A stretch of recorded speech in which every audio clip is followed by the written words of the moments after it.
खरं तर म्हणजे आपल्या सगळ्यांपेक्षा वयाने, बुद्धीने, अनुभवाने सगळ्याच गोष्टींमध्ये मी लहान आहे. वाळे सरांनी मला कशासाठी ओपनिंग बॅट्समन ठेवलं मला माहीत नाही.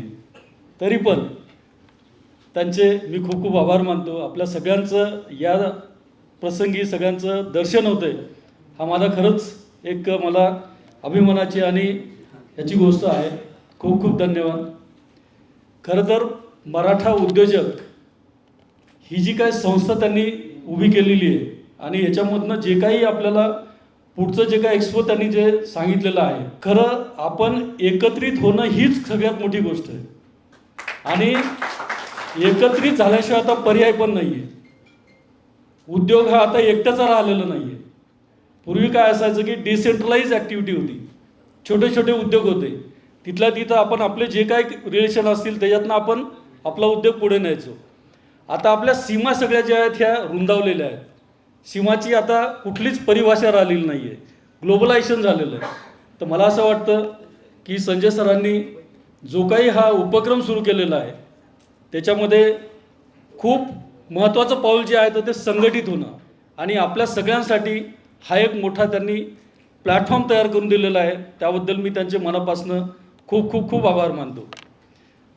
ऑफकोर्स त्याच्या आधी ज्यांनी हे बीज टाकलेलं आहे, फक्तच पुणा, नाशिक किंवा विदर्भ किंवा मराठवाडा नाही तर अख्ख्या महाराष्ट्रामध्येच नाही तर महाराष्ट्राच्या बाहेरसुद्धा ज्यांनी मराठ्याच्या सीमा रुंदवलेल्या आहेत असे आपले पुरुषोत्तमजी खेडकर साहेब, त्यांनी हे बीज टाकलेलं आहे. त्यांनी तो थॉट टाकलेला आहे आणि ते जे काही आहे थॉट तो आज आपल्याला एवढ्या मोठ्या संख्येनं एवढं मोठं स्वरूप बिझनेसचं आपण हे करतो आहे, तर ही एक खूप मोठी गोष्ट आहे. मला असं वाटतं की आत्तापर्यंत मराठा समाज हा स्वतःला कुणबी किंवा आपण शेतकरी समजत होतो आणि शेतकरी म्हणजे फक्त आपल्याला द्यायचं आहे, देण्याच्या बदल्यामध्ये मला काहीतरी घ्यायचं आहे हा विचारच आपल्यामध्ये नव्हता. तर खऱ्या अर्थाने बिझनेस जो आहे तर तो टू वे आहे. फक्त मी एकीकडनं दिलं आहे आणि झालं असं होत नाही आहे. कारण देणाऱ्याचे आपण बघतो की ओरबडल्याशिवाय पर्यायच नाही. आपल्या शेतावर कोणी आलं तर आपण तर देतोच, पण त्याच्याबरोबर जाता जाता तो अजून काहीतरी बोरं घे, तिथलं जे काही पीक असेल ते ओरबडून लिटरली घेऊन जातात. तर आता कुठंतरी ह्या गोष्टीला आपल्याला थांबवणं गरजेचं आहे आणि त्याच्यासाठी एंटरप्रेन्योरशिप, उद्योजकता ही आपल्यामध्ये येणं गरजेचं आहे. आणि मला असं वाटतं की आपण सगळेजण उद्योजक आहोत. तर सगळ्यात पहिले तर आपण आपल्या स्वतःसाठी टाळी वाजवूयात की आपण सगळेजण उद्योजक आहोत. उद्योजकाची जी परिभाषा आहे माझ्या दृष्टीने मला असं वाटतं की मी रिस्पॉन्सिबल आहे. माझं जे काय कर्तव्य आहे त्या कर्तव्याला मी ठाम आहे, मग ते काही असू शकतं. Leadership is all about entrepreneurship. खरं तर लीडर म्हटलं की आपल्या डोळ्यासमोर जो येतो तो फक्त एखादा पॉलिटिकल लीडर येतो. मला असं वाटतं की आपण प्रत्येकजण लीडर आहोत.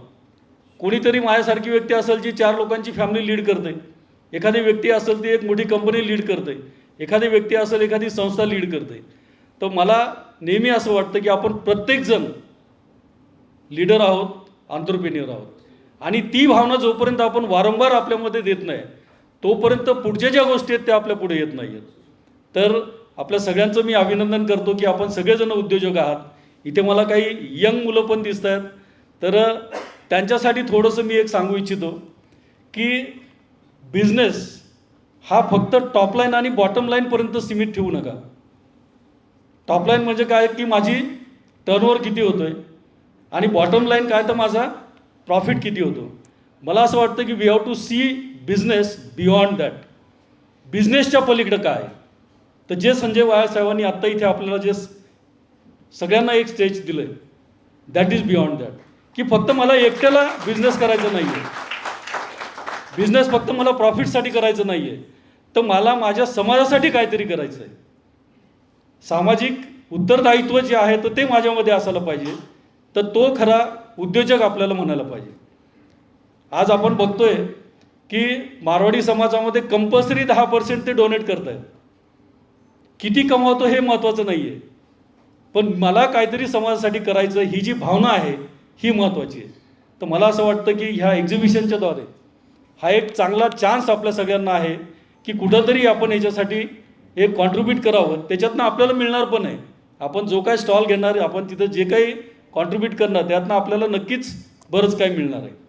तर त्या दृष्टीने आपण ह्या सगळ्या याला प्रयत्न करूयात आणि आपल्या प्रत्येकाच्या साईडने मला असं वाटतं की 2-2, 5-5 लोकांना जरी आपण याच्यामध्ये इन्व्हॉल्व केलं तर नक्कीच हा जो काही इव्हेंट आहे, हा जो काही एक्सपो आहे, हा ग्रँड एक्सपो झाल्याशिवाय राहणार नाही आहे. खऱ्या अर्थाने ही सुरुवात आहे आणि सुरुवातच आपल्याला धमाकेदार करायची आहे की जेणेकरून इथं पुढे एक बेंचमार्किंग होईल की एक्सपो जो आहे तो असाच व्हायला पाहिजे आणि ह्या पद्धतीने व्हायला पाहिजे. खूप मान्यवर इथं बसलेले आहेत, त्यांचं आपल्याला भरपूर ऐकायचं आहे. पण बिझनेसमधल्या एक 2-3 गोष्टी इथं यंग जनरेशन मला बऱ्यापैकी दिसतं मावाजी, त्याच्यामुळे मला असं वाटतं की 2 शब्द बोलावे. तर सगळ्यात महत्त्वाचं असं सांगितलं की समाजाप्रती आपल्याला काहीतरी उत्तरदायित्व द्यायला पाहिजे.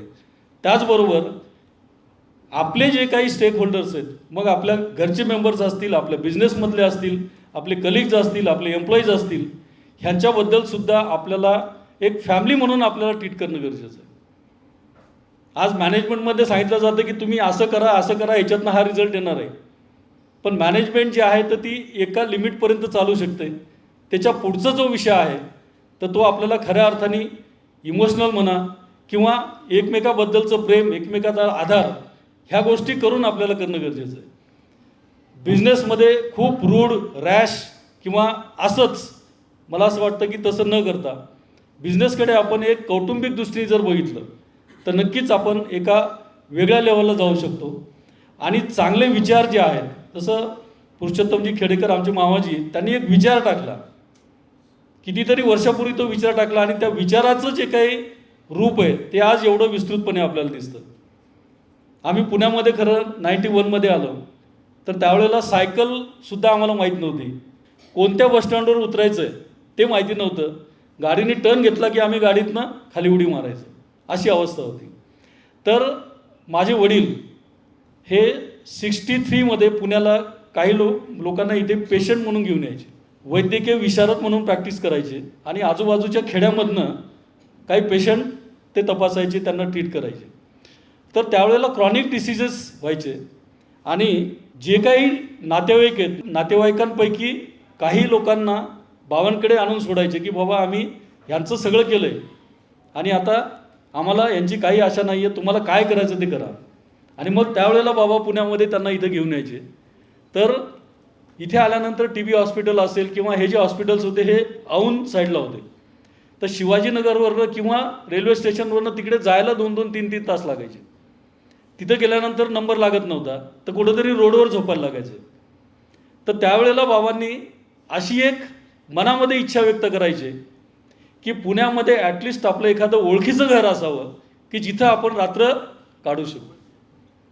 आणि तो जो थॉट आहे तो आज एवढा मोठा झाला की आज आपल्या कंपनीमध्ये 500 लोकांची आपण रेसिडेन्शियल व्यवस्था केलेली.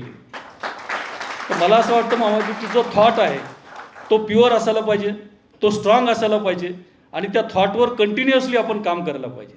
तर उद्योजकतेमध्ये ही सगळ्यात महत्त्वाची त्रिसूत्री जी आहे तर ती आपण नक्की पाळावी अशी मी आपल्या सगळ्यांना विनंती करतो. खूप जास्त वेळ न घेता परत आपल्या सगळ्यांना मी खूप खूप शुभेच्छा देतो. स्पेशल थँक्स टू संयोजक जे आहेत हे खूप दुर्लभ आहेत. तर सगळ्या गोष्टी होऊ शकतात, माझ्यासारखे बडबड करणारे लोक मिळू शकतात, आपल्यासारखे एखाद्या वेळेला श्रोतेसुद्धा मिळू शकतात, पण या सगळ्या गोष्टीचं संयोजन करणं ही नेक्स्ट टू इम्पॉसिबल गोष्ट आहे. तर Sanjay sir, hats off to you आणि तुमची team. Thank you so much. Thank you. जय जिजाऊ. भारत माता की, भारत माता की. धन्यवाद.